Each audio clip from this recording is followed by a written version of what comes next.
Alors pour les adultes, la jeunesse a un comportement qui pose problème. Mais ce n'est pas nouveau. Depuis l'Antiquité, on fait des écrits sur la jeunesse. Simplement, on doit savoir que c'est un comportement qui est tout à fait normal, qui est dans l'ordre de leur développement en fait, et que ces jeunes ont besoin en fait d'apprendre à se connaître, à être autonomes, à quitter l'enfance, mais en ayant un petit peu peur d'être adultes. Parfois, ils se sentent invulnérables et ils peuvent avoir des comportements à risque. Autant, ça peut être au niveau de la vitesse, au niveau des relations sexuelles, par exemple, des relations sexuelles à risque. Alors, comme on l'a si bien dit lors des rencontres qui ont lieu aujourd'hui, parfois les parents ont l'air de découvrir la sexualité de leur enfant une fois qu'elle pose problème, une fois qu'ils sont adolescents. Or, la sexualité, il y a une sexualité infantile. Et donc, si le parent est le référent de son enfant dès le plus jeune âge et continue à l'être à l'adolescence, ça permet effectivement que le dialogue se fasse mieux. Donc, les parents sont là pour accompagner, pour les aider, pour les écouter, mais aussi pour leur faire confiance. Et ça, c'est vrai que ce n'est pas toujours évident pour les parents.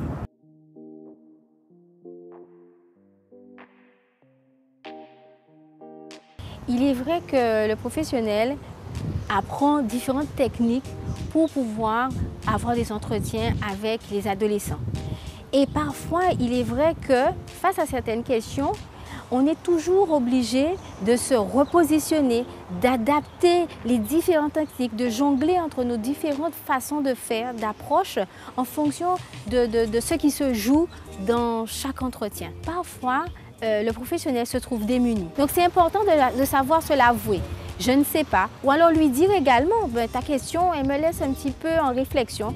T'inquiète pas, je vais réfléchir et je vais te donner, je vais apporter la réponse la prochaine fois.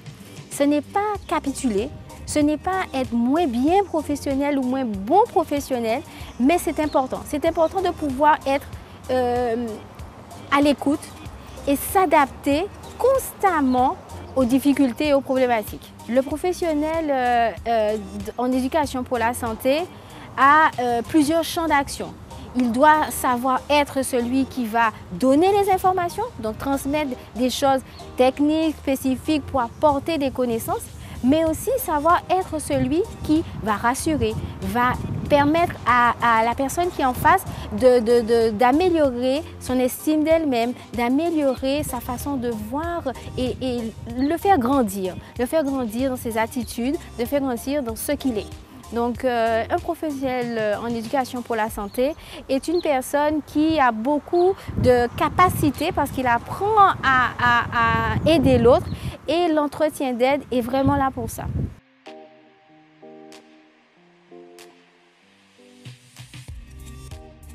Les dangers lors d'un entretien avec un jeune, c'est de confondre l'empathie et la sympathie.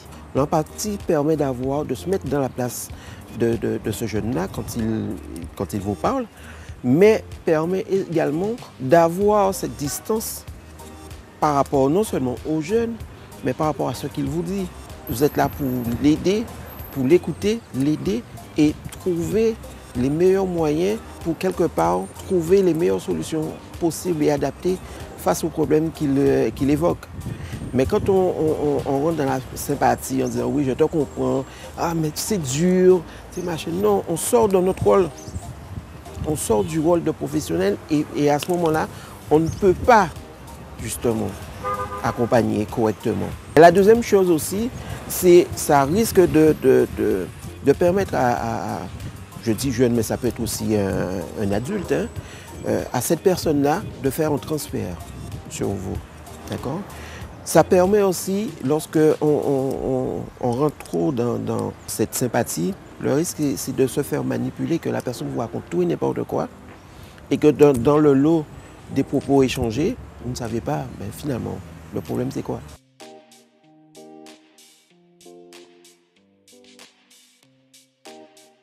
On parle de détournement de mineurs, je vais vous donner un exemple simple. vous donnez une éducation à votre enfant vient vous demander, bon ben maman, je veux aller en soirée. Vous estimez qu'il est trop jeune pour pouvoir y aller et vous lui dites que voilà, que ce n'est pas possible. Un majeur vient récupérer votre enfant, passe par la fenêtre alors que vous lui avez interdit, parce que c'est l'éducation que vous voulez lui donner et que tant qu'il n'est pas majeur, il est sous votre responsabilité. Cette personne vient et le soustrait donc aux directives parentales. Donc, à ce moment-là, on va parler de détournement de mineur. Mais le détournement de mineur, quand on parle de détournement de mineur, on ne parle pas d'un mineur qui a une relation sexuelle avec un majeur. C'est-à-dire que c'est possible qu'un mineur de plus de 15 ans et plus ait une relation sexuelle avec un majeur, tant qu'il ne fait pas figure d'autorité. Peut-être qu'il faudrait définir vraiment les termes quand on parle, par exemple, si on parle de relations forcées, de consentement, il faut parler de viol et ce que c'est que le viol. Le viol, c'est tout acte de pénétration, quelle qu'elle soit, mais qui a été faite sous la menace, sous la surprise, etc.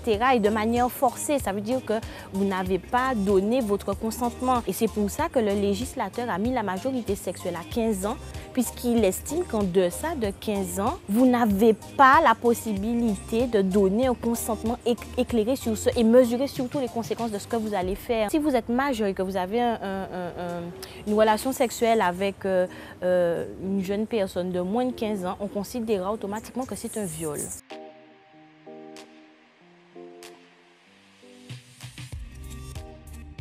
Effectivement, c'est un contexte particulier. Nous sommes en Guadeloupe et le sexe est tabou.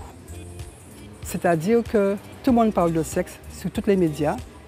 Tout le monde a ce mot à la bouche, mais en fait, il s'agit de quoi? Quand on parle de sexe, on touche à l'individu dans son intégrité, à l'individu dans sa,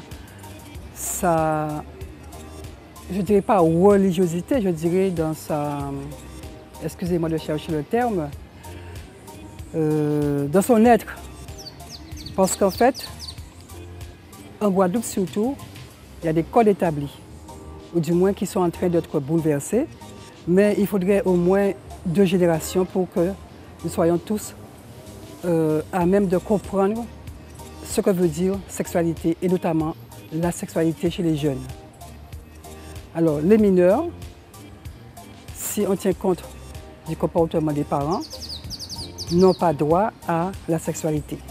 Parce qu'ils méconnaissent qu'un mineur, dès qu'il commence à devenir pubère, il a des besoins, il a des montées d'hormones qui font que, automatiquement, il va se retrouver confronté à un désir sexuel et il va essayer d'expérimenter ce désir.